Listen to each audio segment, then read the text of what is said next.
Bonjour les amis et bienvenue dans cette vidéo débrief de la victoire de l'Olympique Lyonnais 4-3 à Lille. Aujourd'hui ce débrief avec un invité, Flavien. Bonjour Flavien.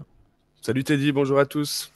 Alors Flavien, quelles sont tes premières impressions après ce match que l'on peut qualifier de dingo, je pense? Bah écoute, premièrement, je suis heureux. Franchement, ça faisait peur.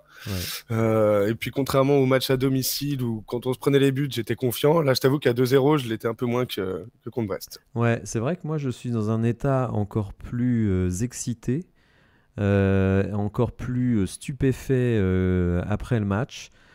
Parce que comme toi, à 2-0, je nous voyais vraiment très très mal embarqués, parce qu'en plus, le début de deuxième mi-temps n'est pas bon non plus, hein, on va le voir tout à l'heure dans le déroulé du match. Donc vraiment, alors je tiens à passer un petit message d'abord à Moussa Bleu, qui lui, avant le match, avait pronostiqué 4-3 pour l'Olympique Lyonnais. Ça m'a bien fait rire, mais au final, il avait raison. Un scénario absolument fou. Qu'est-ce qui t'a plu principalement dans ce match? Bon, sans doute pas la première mi-temps. L'entrée des entrants, je suppose. Enfin bon, globalement, toute la deuxième partie de la deuxième mi-temps. Bah, c'est ça, comme d'habitude, les entrants qui font le boulot. Oui. On l'a vu là dès le retour du vestiaire, comme l'a dit Lacazette à la fin. Apparemment, Pierre Sage a eu les mots justes. Écoute, ça fait plaisir et enfin, voilà quoi. Alors, Lacazette a dit ça, et c'est peut-être vrai, mais la réalité quand même, c'est que le début de deuxième mi-temps, il n'est pas meilleur que que la première mi-temps elle-même. Donc, je ne suis pas convaincu, moi, par ce discours de Pierre Sage. En tout cas, Non, je c'est vrai, trouve. c'est la 60e que ça bouge. Ouais. Mais carrément, carrément. C'est même après la 60e, c'est vraiment le but de Benrahma, juste avant de sortir, qui, selon moi, lance le match. Parce que là, donc, je montre actuellement l'attaque momentum. Alors attends, je vais zoomer un petit peu pour que ce soit plus visible pour les spectateurs. Si on regarde l'attaque momentum à la première mi-temps, elle est quand même extrêmement neutre de notre part. Je crois même qu'on a 0 tir cadré en première mi-temps. Et finalement, jusqu'au but de Benrahma, c'est aussi le calme plat. Alors, Lille a été calme plat pendant toute la deuxième mi-temps. Mais nous, jusqu'au but de Benrahma, donc il y a quand même quasiment 20 minutes dans la deuxième mi-temps, il ne se passe pas grand-chose. Et d'ailleurs, pendant le live, j'exhortais notre coach à faire des changements, à la fois au milieu de terrain et dans les ailes, parce que je trouve que c'était les deux secteurs qui étaient les plus en difficulté, même si paradoxalement, on a pris des buts aussi avec des erreurs défensives. Mais est-ce que toi, tu pensais vraiment qu'on allait pouvoir revenir avec des changements? J'étais pas convaincu. Après, bon, franchement, les dernières entrées de Cherki et de Fofana ont tellement régalé à chaque fois que, écoute, il y avait toujours cette petite part d'espoir et on Ouais. a bien fait d'y croire. Alors si on reprend le 11 de départ, donc on avait un 4-3-3 quasi habituel, avec évidemment Anthony Lopez dans les buts, Clinton Mata, Jacob Ryan, Kaleta Tchar et Tagliafico du côté gauche. D'ailleurs, je m'étonne un peu qu'on ait fait débuter Tagliafico en considérant qu'il n'avait qu'une mi-temps dans les jambes, parce que finalement, tu te prives d'un changement. Ça, c'est quand même embêtant, je trouve. Enfin bon, ça c'est. C'est vrai. Mais après, Maitland Nice, ça fait une très bonne entrée pour le coup. Oui, non, mais je suis d'accord avec toi. Mais est-ce qu'il fallait pas mettre Maitland Nice dès le début? Peut-être. Mais après, la dernière fois qu'il avait joué Titu en arrière-gauche, ça s'était mal passé aussi. Donc, je Ouais. sais pas. Bon. Comme dirait Pierre Sage, nous assistons pas aux entraînements, donc nous ne sommes pas autorisés à donner notre avis sur la composition. Au milieu de terrain, Cacré, Matic et Tolisso. Et là, évidemment, se pose à nouveau la question de l'association Matic-Tolisso, les deux tracteurs. Alors oui, des joueurs qui ont des pieds, ça c'est sûr, mais alors qui n'ont pas beaucoup de jambes, faut quand même le dire. Ouais, vraiment pas convaincu par ça. Ça fait, je le répète à chaque match. Donc, pour moi, Mm. les deux doivent pas jouer ensemble. Mm. Par contre, compliqué de se passer de l'un et de l'autre en ce moment. Donc, c'est ça aussi qui doit le faire réfléchir. Et au vu de l'entrée de Mangala. Mangala hier, ça fait un peu flipper. Ouais. Donc, je Tu sais pas. tu n'as pas apprécié l'entrée de Mangala, toi? Pas trop, non, pas Ouais. spécialement. Alors, est-ce que Je l'ai trouvé un peu invisible, quoi. Alors, il a été visible sur le troisième but, puisque c'est lui qui lâche le marquage, malheureusement pour lui. Mais je trouve quand même qu'il apporte un impact athlétique qui est très intéressant et que les deux autres n'apportent pas. Et C'est sûr, ça. j'ai trouvé que dès sa rentrée, Maxence Cacré débarrassé des 2 tracteurs, a été bien meilleur, omniprésent. Et évidemment, Ryan Cherki en numéro 10. Donc en fait, le passage au 4-2-3-1 avec Cacré et Mangala devant la défense, je trouve que ça a totalement changé la dynamique d'équipe et des ailiers efficaces. Donc Fofana à gauche et Mama Baldé, magnifique entrée à droite.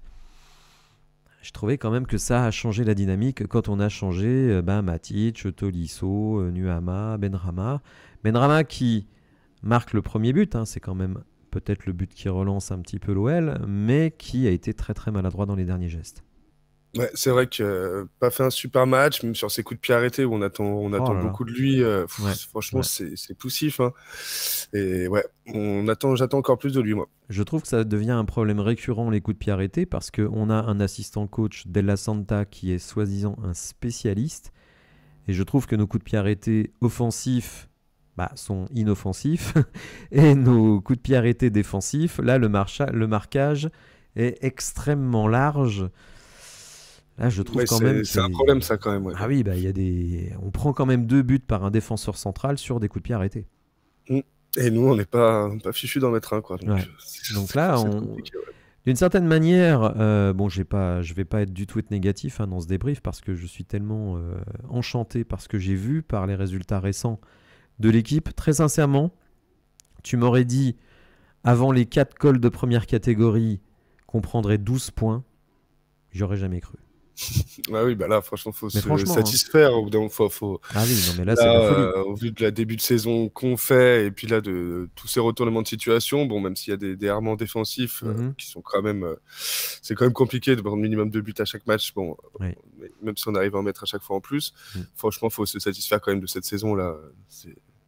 D'une certaine manière, on sait où là, vraiment, où on doit axer le mercato. Alors, je sais que Jake O'Brien est extrêmement populaire, Tagliafico a ses supporters, Caleta-Car, on va dire, il fait pas beaucoup de bruit, il fait pas beaucoup d'erreurs très visibles, mais bon, c'est quand même pas du super haut niveau.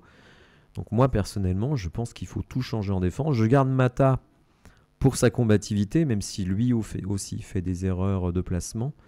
Mais bon, c'est sa première saison en Ligue 1, malgré son âge.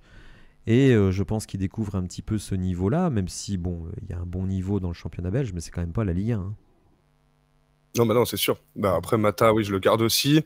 Je garderai O'Brien, peut-être pas en titu, mais je pense qu'il a quand même quelque chose à apporter. À ton avis, est-ce qu'après une saison où il était titulaire systématiquement depuis l'arrivée de Fabio Grosso, lui dire écoute mon coco, tu vas être dans la rotation, d'autant qu'on fait peu de rotation sur les défenseurs centraux, donc... C'est vrai que c'est compliqué. Après, il y a quelqu'un que tu n'as pas parlé ici, mais pour moi, quand même, Lopez, même s'il nous sauve des matchs et tout, là, franchement, pour moi, le premier but, il est pour lui. Ouais. Même le deuxième, il plonge pas. Il est masqué un peu au départ de la balle, mais... Alors, tu sais, Flavien, moi, je suis pas quelqu'un qui accable Lopez. Déjà parce que c'est un gon mais je veux pas faire non plus de corporatisme lyonnais. Mais...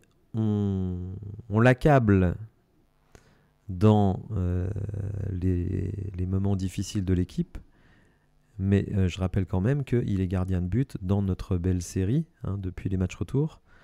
On doit l'associer parce qu'effectivement il y a des erreurs, mais aussi parfois des arrêts de grande classe. Alors est-ce qu'il est l'avenir de l'OL au poste de gardien? Certainement pas. Mais je trouve qu'on a tendance quand même un petit peu parce que sur le premier but, oui, il peut peut-être avoir la main plus ferme, mais il est quand même pas aidé par sa défense qui, sur un coup franc où tu fais une simple louche, tu trouves un mec tout seul qui peut l'aligner de la tête. Sur le but du corner, je vois pas trop ce qu'il peut faire. C'est vrai que sur Zegrova, le tir, il peut faire mieux, mais je pense qu'il est masqué par Caleta-Car qui, lui, pour le coup, manque d'agressivité sur l'action. Bon, et puis évidemment, la balle perdue de Matic. Je pense qu'il faut pas être trop dur avec Anthony Lopez parce qu'il y a quand même des choses. Après, certains évidemment pensent que Perry ferait mieux, notamment grâce à son envergure. Ce qui est possible, on peut pas savoir, on va pas faire de foot fiction. Mais je trouve quand même qu'on l'a accablé à l'époque où on n'était pas bon. Faut pas non plus l'écarter à l'époque où on l'est, parce qu'il en fait partie. Non, je suis d'accord avec toi, mais franchement, il y a des fois, pour moi, il y a le premier but, notamment, tu vois, Perry, il le prend pas, il se fait vraiment lober, je trouve. Alors, le problème, attention, dis-moi. Flavien, on ne sait pas ce qui se serait passé. Parce que c'est toujours pareil. On va dire, Perry, il est plus grand, il a plus d'envergure, il arrête le premier but, mais peut-être qu'il y en a d'autres qui l'arrêtent pas, tu vois. Ne faisons pas de foot fiction. Je dis simplement que, concernant Anthony Lopez, il doit prendre sa part dans ce qui ne va pas, mais il doit prendre sa part aussi dans ce qui va bien. Et force est de constater que même avec un gardien que certains considèrent dépassé, eh bien, on enchaîne les victoires. Et ce sera, à mon avis, si j'ai bien compris le discours de Pierre Sage, lui le gardien titulaire lors de la finale de la Coupe de France, qui est notre dernier grand objectif. Je ne sais pas, qu'est-ce que tu en penses ? Écoute, là, tu m'avais convaincu, comme je t'avais dit la dernière fois. Et puis maintenant qu'on a cette Coupe d'Europe, peut-être quoi qu'il arrive, écoute, qu'il célèbre une dernière fois, je suis d'accord. Alors justement, on regardera tout à l'heure un classement et puis le calendrier, notre calendrier et celui des autres équipes. Et on verra si on a de réelles chances de se qualifier pour la Coupe d'Europe. Moi, ce qui m'a vraiment emballé, et ça c'est quelque chose que l'on voit sur les derniers matchs, c'est que les entrants, ils apportent une fraîcheur, une percussion, une folie, il n'y a pas d'autre mot, qui est absolument exceptionnelle. Quand on compare par rapport au début de saison où les entrants, malheureusement, ne faisaient que baisser le niveau, là, c'est vraiment le contraire. Clairement, c'est la folie. Et puis, moi, j'ai noté, je crois que j'ai jamais vu depuis que je suis le foot, une équipe capable de prendre autant de points en étant menée au score. Alors, je pourrais donner un exemple qui est un peu voisin, même si c'est pas sur un championnat, mais ça me rappelle, alors toute proportion gardée bien entendu, l'épopée du Real Madrid, quand Benzema sauvait des situations absolument folles, de match en match, et à chaque fois tu te dis le Real est condamné, le Real est foutu, et il arrivait à les sortir de la mouise. Bon là, évidemment, nous on le fait sur un championnat, mais je suis d'accord avec toi, je n'ai pas souvenir qu'on ait pu retourner autant de situations. On le verra tout à l'heure un petit peu dans les stats, qu'on réalise quelque chose d'assez unique cette saison. Alors, les problèmes défensifs, parce que là, malheureusement, on est bien obligé d'en parler. Et on va regarder quelques petites stats sur la défense, les errements de notre défense. Et tu vas me dire ce que tu en penses. Alors, pour illustrer nos problèmes défensifs, les différents comptes Twitter qui s'occupent des datas nous donnent des stats qui évidemment font pas très plaisir. Par exemple, DataOL nous dit que sur ses 32 matchs de championnat, l'OL a concédé l'ouverture du score à 20 reprises. 20 fois on a été mené cette saison sur 32 matchs. C'est quand même un truc de fou. Autre statistique, l'OL n'avait plus encaissé 53 buts lors d'une saison de Ligue 1 depuis la saison 82-83. Ça fait donc 50 ans, un peu plus de 50 ans. 40, 50, 40. 40 ans, pardon. C'est déjà beaucoup. 41 ans exactement qu'on n'a pas encaissé 53 buts dans une saison. Je crois que c'est assez facile d'identifier les marges de progression de notre équipe. Autre stat sur la défense, l'OL a encaissé 12 buts sur ses 4 derniers matchs de Ligue 1, donc les fameux matchs face aux 4 cols de première catégorie. Donc 3 buts par match sur 4 matchs. On s'en est sorti 3 fois, mais à l'évidence, ça ne peut pas continuer ainsi. Flavien, est-ce que tu as d'autres stats, pas forcément défensives ? Alors pour résumer nos problèmes défensifs, évidemment, je ne vais pas pointer l'un, l'autre, etc. Je crois, et en tout cas c'est ma position, tu me diras ce que tu en penses, je crois qu'il faut s'y résoudre. Il faut se dire, cette saison, et notamment face aux gros, on doit être prêt à encaisser des buts, sachant qu'on a des capacités pour en mettre beaucoup nous aussi. Mais alors peut-être qu'on va faire un clean sheet à Clermont, j'en sais rien, peut-être contre Strasbourg et tout ça. Mais je pense que face au Paris Saint-Germain, il faut anticiper le fait qu'on va prendre des buts. Il ne faudra pas se désunir, il ne faudra pas être désespéré, il faudra simplement réagir. Qu'est-ce que toi t'en penses de ça? De toute façon, pour cette année, comme on l'a dit, là, on va pas changer et créer une défense solide en 2 matchs. Oui, en plus, on peut pas imaginer qu'on puisse réintégrer des Lovren, des Adrielson et compagnie, c'est pas possible. Non, là, il faut faire comme ça et puis continuer à essayer de marquer un but de plus que nos adversaires, comme Deschamps l'avait si joliment dit en 2016. Ok. On va enchaîner avec des stats plutôt sur le plan offensif. Je t'écoute. Enfin, on t'écoute. Du coup, l'OL, c'est quand même la 2e équipe de Ligue 1 au total avec les courses effectuées dans la surface de réparation. Ouais. Donc, il n'y a que Paris qui fait mieux que nous. Et également, l'OL, la 2e équipe au pourcentage de tirs cadrés. Donc, il n'y a que Monaco qui fait mieux que nous. Donc, quand on voit ces 2 stats, ça montre aussi pourquoi on arrive à mettre des buts.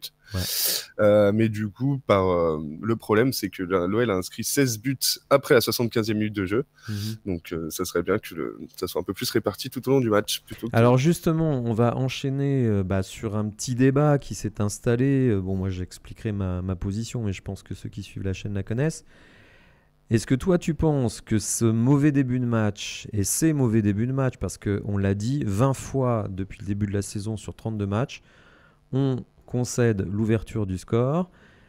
Est-ce que c'est une tactique globale de Pierre Sage, comme certains le prétendent, de commencer avec son 4-3-3, de laminer la défense adverse avec des courses de Nuama, de Benrahma, etc., Lacazette, et ensuite de se dire, une fois que les mecs en face sont crevés, je fais rentrer mes super subs pour faire la différence, ou, comme moi je le pense, faut peut-être se poser la question sur le 11 de départ, un 11 qui n'est pas tellement efficace, puisqu'on met 70% de nos buts en deuxième mi-temps, et seulement, par définition, 30% de nos buts en première mi-temps. Quel est, toi, ton point de vue sur le sujet ?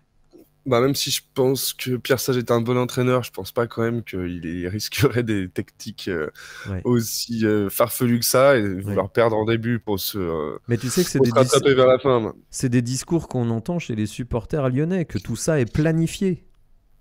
Ouais, je pense pas que ce soit planifié. Peut-être le fait de fatiguer les défenseurs et de faire rentrer, oui. Mais il l'a dit hier, de toute façon. Etc. Non, je pense pas quand même. Je sais pas si tu l'as entendu hier, mais il a défendu d'ailleurs Nuama, qui est un petit peu bousculé dans les médias. Il a défendu Nuama en gros en disant que Nuama, il avait vraiment pesé sur le défenseur. Je me rappelle plus son nom, le défenseur à gauche. Peu importe. Donc il avait fatigué, et quand Mama Baldé est rentré, il l'a passé à plusieurs reprises parce que l'autre était rôti. Ismaili, ouais. Voilà, Ismaili, exactement. Qui avait fait un super match il y a quelques temps face à nous et qui là, j'ai trouvé extrêmement effacé, donc je sais pas. Est-ce que tu entends ce discours ? Comme je t'ai dit, moi, je sais que de toute façon, Nuama, quand il est là tout le match, il te fait des courses, etc. Même s'il fait du déchet, c'est sûr que ça fatigue le défenseur. Après, je suis pas sûr que ce soit volontaire, qu'on soit si nul pour mettre les buts en fin de match. Non. Malgré tout, et ça c'est une constante, Pierre Sage reconduit quasiment tout le temps le même 11. Les seules rotations qu'il fait, c'est, sauf absent et suspendu, sur le poste de Maitland Niles et de Mata. Parfois c'est l'un, parfois c'est l'autre. Et au milieu de terrain, Tolisso ou Mangala. Mais par contre, sur les 3 postes d'attaquants, ça bouge très peu. Donc visiblement, il est satisfait avec ce qu'il voit. Là, faut en même temps, à chaque fois qu'il y a les changements, franchement, Fofana et Cherki, ça fait un moment qu'ils font des différences en rentrant. Donc, Est-ce que tu penses qu'il serait aussi efficace s'il débutait ? Ça a déjà été essayé et malheureusement, ça n'avait pas été le cas. Oui, mais est-ce que ça a été, notamment pour Fofana, est-ce que ça a été... Parce que ce qui est drôle, si tu veux, c'est qu'on demande de la patience avec Nuama. Mais Fofana, il a été titulaire une fois. C'est vrai qu'il ne fait pas un bon match. Je crois qu'il sort à la mi-temps d'ailleurs. Et on dit, c'est pas possible qu'il débute. Puisqu'on l'a fait une fois, ça n'a pas marché. C'est vrai qu'il a moins de crédit que Nuama à ce niveau-là et moins de chance, je suis d'accord. Et moi, je suis vraiment... Fofana, c'est quelqu'un que j'apprécie énormément. Parce que lui, je pense vraiment que c'est un joueur de très très grande qualité. Nuama, je suis plus circonspect. Et moi, j'aimerais bien voir Nuama débuter de temps en temps. Autre sujet, alors je suis désolé parce que je dis à ceux qui nous écoutent que je t'ai donné un petit peu le sommaire de l'émission. Donc je rajoute un petit truc au dernier moment. Il y a le problème des cartons jaunes. Et si j'ai bien compris, si Lacazette prenait un carton jaune contre Lille, il était suspendu contre Clermont et donc il n'y avait pas de danger pour la Coupe de France. Et s'il ne joue pas contre Clermont, son volume de carton est remis à 0 ou je ne sais trop quoi. Ou alors s'il prend un carton contre Strasbourg, bref, il ne sera pas là. Donc est-ce que toi, tu prends le risque, Pierre Sage a dit qu'ils allaient décider ça demain. Est-ce que toi, tu prends le risque de faire jouer Lacazette tous les matchs jusqu'à la fin de la saison en te disant, les 2 matchs, hein, et après il y a la Coupe de France, c'est à lui, avec son expérience, de ne pas faire ce qu'il faut pour pas prendre de carton et donc jouer la Coupe de France, ou alors est-ce que tu le mets au repos, notamment contre Clermont, pour remettre les compteurs à 0? Bah écoute, je le tenterais peut-être de le mettre un match sur le banc en disant que bon, potentiellement on peut le faire rentrer, tu vois. Oui. Et voir comment ça se passe contre Clermont, qui est une équipe même sans Lacazette qu'on doit pouvoir battre, quoi. Ouais. C'est ce que je me dis. Ce qui permettrait aussi peut-être de relancer Kif Torban, qui pour le coup est un des grands perdants des derniers matchs, parce que là, il est vraiment placardisé. Ça lui ferait du bien aussi de jouer, peut-être lui redonner un peu de confiance, et en 9 pur, tout seul, faut voir ce que ça donne, quoi. D'accord. Alors, puisqu'on est sur Lacazette, je vais montrer... Ou pourquoi pas en soi mettre Mama Baldé, qui fait des très bonnes entrées aussi, et qui à la base est un 9. Hein. Oui. Et puis je pense, lui, à la caisse pour jouer tout le match. Clairement. Et quand on dit peser sur la défense, je pense qu'il peut le faire aussi. Alors, je vais montrer quelques petites stats sur Lacazette, puisqu'on parlait de lui. Donc, les 17 buts de Lacazette en Ligue 1 cette saison ont permis à Lyon de glaner 19 points. Au moins 6 de plus que tout autre joueur en Ligue 1. 19 points grâce à Lacazette. Oui, c'est énorme. 6 de plus que n'importe quel autre joueur, y compris... Il n'est pas nominé dans les trophées. Oui, oh là là.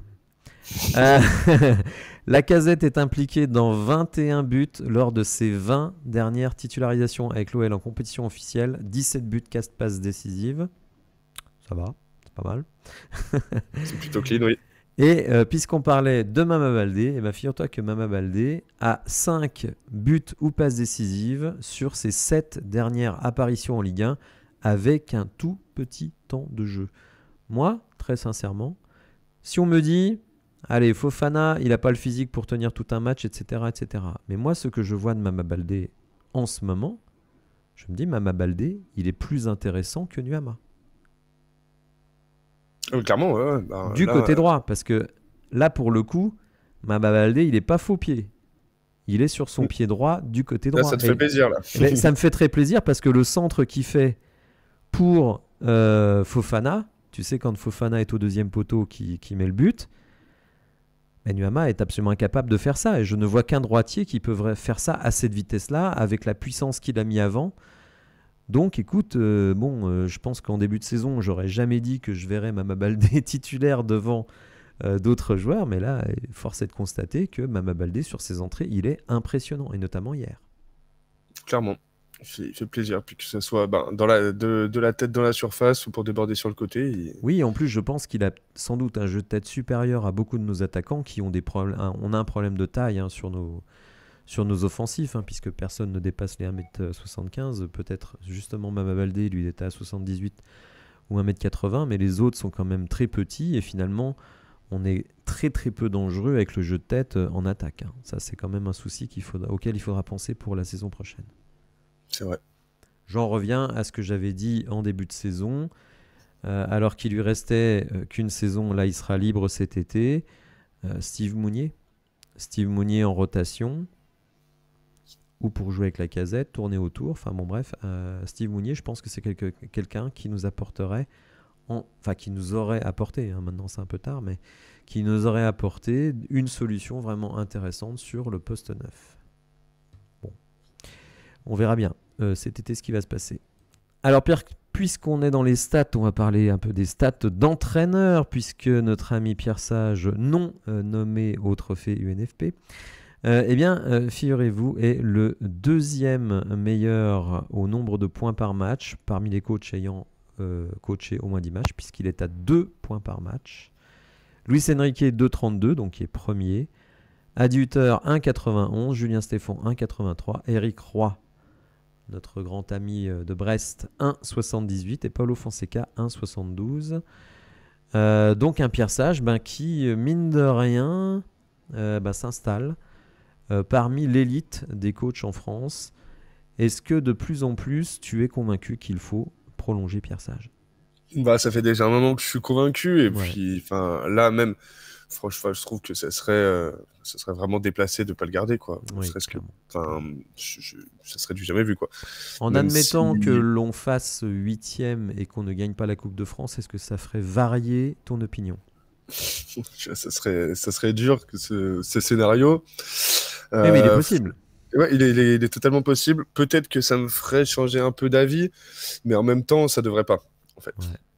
Non, moi je vais te dire, j'ai été un petit peu sceptique de Pierre Sage, non pas sur la qualité du bonhomme, mais sur sa capacité, notamment à améliorer nettement le jeu de l'équipe. Et là, je trouve que le jeu de l'équipe, il est vraiment fantastique à certains moments. Certes, il y a toujours des problèmes défensifs. Alors certains diront, ils n'auront pas forcément tort, qu'on a un jeu très offensif qui, d'une certaine manière, ouvre la voie à prendre des buts. Donc là, je pense aussi qu'il y a des problèmes individuels, de qualité même de joueurs. Donc peut-être avec des joueurs plus qualiteux, on prendra moins de buts, y compris avec le gardien. Donc moi, alors que j'aurais quand même conditionné sa prolongation au fait qu'il soit il gagne la Coupe de France, soit il finisse top 7, là, même dans le scénario catastrophe, on ne gagnerait pas la Coupe de France et on ne ferait pas top 7. Personnellement, je suis absolument favorable à ce que Pierre Sage poursuive sa mission. Ouais, on est tellement parti de loin. Mais voilà, et puis je pense qu'on a besoin de stabilité. Je trouve que là, le groupe qui se dégage, il est vraiment intéressant. Il y a des ajustements à faire ici ou là, on en a déjà parlé. Mais franchement, je trouve qu'il y a du progrès. En fait, c'est ça qui me plaît, c'est qu'il y a du progrès et ce progrès, il est visible. Repartir avec. On sent qu'il y a une solidarité aussi. Oui, vraiment aussi, qu'il a créé un groupe, quoi. Ouais, il a réussi à fédérer. Il a réussi à fédérer totalement le groupe. Et je trouve que là, et c'est ça moi qui m'impressionne, c'est prendre 12 points sur les 4 premiers du championnat, donc avec notamment 2 matchs à l'extérieur. Moi vraiment ça me plaît énormément, donc je suis totalement favorable à ce que Pierre Sage reste. On va regarder un petit peu ce qu'il a dit après ce match un peu fou, même voire totalement fou. Donc Pierre Sage nous a dit: il est toujours important, en parlant du 3e but, le 3e but pour lui est celui qui fait basculer les choses, soit du côté de Lille s'il mène 3-0, soit vers notre côté si on revient à la marque. À 2-1, Lille pensait maîtriser son match, du coup il a peut-être eu peur. Il parle de Fonseca, qui a fait un changement extrêmement contesté, puisqu'il a sorti Zegrova, qui était entré en première mi-temps suite à la blessure de Yazice. J'ai été très surpris qu'il sorte Zegrova. Et pour beaucoup, ce changement a envoyé un très mauvais signe et a peut-être donné extrêmement de confiance aux Lyonnais. L'objectif C1 pouvait être remis en question, donc si Lille s'imposait, effectivement, la rencontre a basculé psychologiquement. C'est une équipe qui ne montre pas beaucoup de brèches, comme le montre son parcours en Ligue 1, notamment à domicile. Je comprends son classement, on a livré un duel fou, et c'est pour cela que les choses ont tourné en notre faveur. Mais le LOSC est vraiment une très belle équipe. Alors oui, une très belle équipe qui nous a, il faut le dire, totalement dominé en première mi-temps, mais qui s'est vraiment écroulé totalement en deuxième mi-temps. Dès le début de la deuxième mi-temps d'ailleurs, parce que le début de la deuxième mi-temps, il est assez abominable de chaque côté. Je remontre l'attaque momentum, le début de deuxième mi-temps, les 18-20 premières minutes, c'est abominable. Alors eux, d'une certaine manière, géraient l'avantage de 2-0 qu'ils avaient à ce moment-là, mais finalement, il a suffi de marquer un but pour totalement les déstabiliser. Et nous, on préparait notre remontada tranquillement. Ouais, exactement. Et ce qui est fou quand même, c'est qu'on arrive à enchaîner de match en match des scénarios hallucinants, parce que j'essaye d'être la tête sur les épaules, mais je me dis, quand ça arrive une fois, tu peux te dire, bon, c'est un peu de la chance, une deuxième fois, très, très chanceux, mais quand ça arrive 3, 4, 5, 6 fois, tu te dis, mais il y a une force mentale dans cette équipe absolument incroyable. Clairement, c'est impressionnant et ça fait vraiment plaisir, quoi. Parce que surtout à la fin des matchs, on sort après un ascenseur émotionnel positif ça, elle est encore plus belle, la victoire, quoi. Clairement. Et surtout, on le sait, dans le sport, le mental, il est très très important. Et en début de saison, on avait des joueurs vraiment le moral dans les chaussettes. Alors certes, je pense que les 3 victoires au mois de décembre ont quand même un peu relancé la machine. Mais Pierre Sage, je trouve qu'il est très fort sur le plan du management parce que il y a quand même, on a un effectif pléthorique, hein, malgré les prêts. On a un effectif pléthorique avec des joueurs qui avaient l'habitude d'être des titulaires comme Lovren, comme Cherki, hein, qui était titulaire sous Laurent Blanc. Et malgré tout, il arrive, parce que ce qu'on voit sur le terrain, c'est aussi le prolongement de ce qui se passe à l'entraînement. Ce qui veut dire que la compétitivité, malgré le fait qu'il y ait quand même 5, 6, 7 joueurs qui ne jouent quasiment jamais, il arrive quand même à garder une dynamique de groupe. Et ça, c'est quand même un tour de force de la part de Pierre Sage, qui n'était pas évident parce que c'est un coach qui, pour le moment, n'a pas d'expérience au très haut niveau. C'est quand même très, très surprenant. C'est ça, c'est qu'à mon avis, il a un capital sympathie très fort aussi. Il arrive à garder tout le monde concerné. Ouais. Et Lacazette aussi, pareil, il le disait à la fin du match, que c'était impressionnant que les remplaçants se sentent tous concernés comme ça et continuent à faire des différences de match en match. Ok. Franchement, chapeau. C'est vrai que c'est surprenant. Alors on va s'intéresser au classement puisqu'il y a encore beaucoup de choses à faire d'ici la fin de saison. Il ne reste que 2 matchs, mais il y a encore donc 6 points à aller prendre. Déplacement à Clermont et réception de Strasbourg. Je crois que le stade est déjà plein. Hein. Donc il y a vraiment une mobilisation de tous pour ces matchs-là. Nous sommes actuellement 7e. Alors il faut dire quand même qu'on est repassé devant Rennes. Donc ça c'est une très bonne nouvelle. On est à 2 points de Lens. 4 points de Nice. Bon, je pense que Nice, c'est pas accessible. Mais Lens, finalement, on va voir. Ils n'ont pas un calendrier si facile que ça. Et il y a un match qui va tomber entre Rennes et Lens, qui évidemment est très bon pour nous dès lors qu'on prend les 3 points. Marseille est à 3 points de nous, mais à un match en moins. On va regarder leurs adversaires. Et donc, on va commencer avec le RC Lens. Et le RC Lens donc, va se déplacer à Rennes. Donc, évidemment, on sera supporter de Rennes. Puisque si nous, on bat Clermont et que Lens s'incline à Rennes, eh ben, figure-toi qu'on passe devant Lens. Incroyable. Mais avec Rennes, notre Sion aussi, quoi. Donc, oui, c'est vrai. Mais nous, on a notre destin entre les mains. C'est vrai. C'est-à-dire qu'on est devant Rennes. Si on gagne nos 2 prochains matchs, on reste devant Rennes. Mais par contre, si Lens donc, s'incline à Rennes, ce qui n'est pas totalement impossible, hein, loin de là, eh bien, on passe devant Lens. Ce qui fait que même si Marseille gagne ses 3 matchs, ce qui est loin d'être gagné, on va voir le calendrier, eh bien, on peut finir carrément 6e. Ce serait quand même... Ça serait fou. Quand on voit d'où on vient, c'est hallucinant, quoi. C'est hallucinant.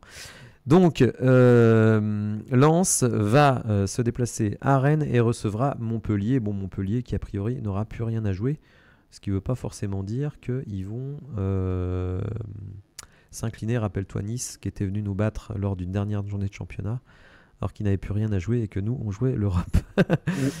Alors, justement, Rennes, après avoir reçu Lens, se déplacera à Reims.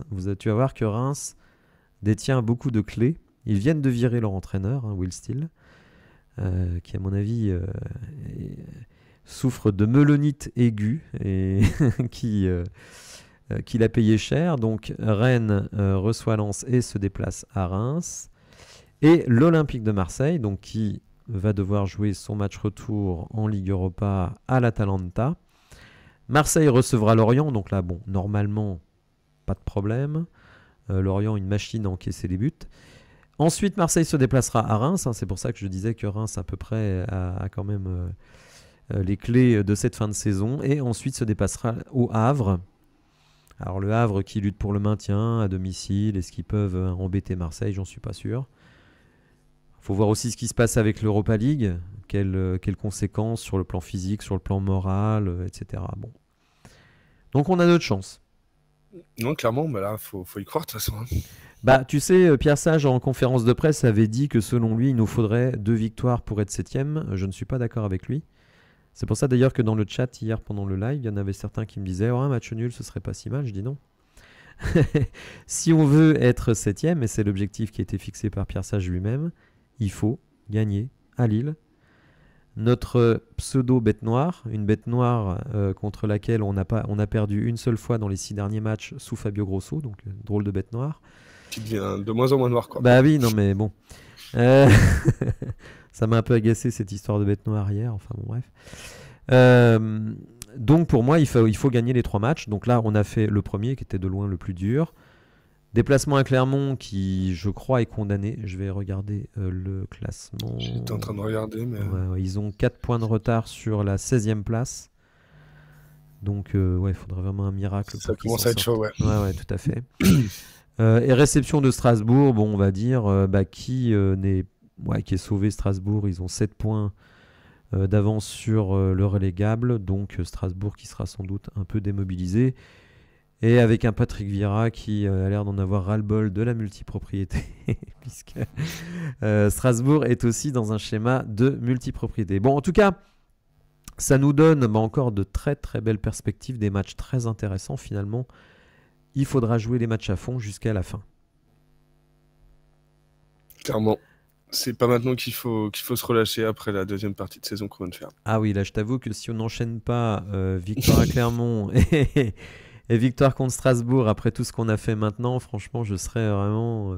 Ça serait triste, ouais. Ouais, très très triste. Bon, en tout cas, des soirées comme ça, on en redemande parce que vraiment, on a kiffé à mort. Hein. C'était vraiment la folie en fin de match. J'étais au 36e dessous quand on a pris le 3-2. Parce que c'est à la 86e qu'on prend le 3-2. Je me dis, c'est pas possible, tous ces efforts pour revenir et on prend un but sur une erreur de marquage. Et les mecs, ils ne lâchent pas. Et en plus, et Pierre Sage l'a noté ça, c'est que finalement, quand on revient à 3-3, beaucoup pourraient se dire... Ah, quand même, on revient de loin dans ce match, on a été mené 2-0, on peut se contenter d'un point. Non, là, on sait qu'on va la chercher. Ouais. Et voilà, les mecs qui vont à la Maillotche, ils y vont. Mais tu sais, ça dénote vraiment un état d'esprit qui est assez fantastique et qu'on n'a pas vu à l'OL depuis très très longtemps. C'est pour ça que je serais encore plus déçu si on ne ramène pas 3 points de Clermont et qu'on ne bat pas Strasbourg à domicile. Mais moi, je pense qu'on va le faire. Ouais. J'espère aussi. Bien. Bon, en tout cas, je te remercie infiniment, Flavien, de m'avoir accompagné pendant ce débrief.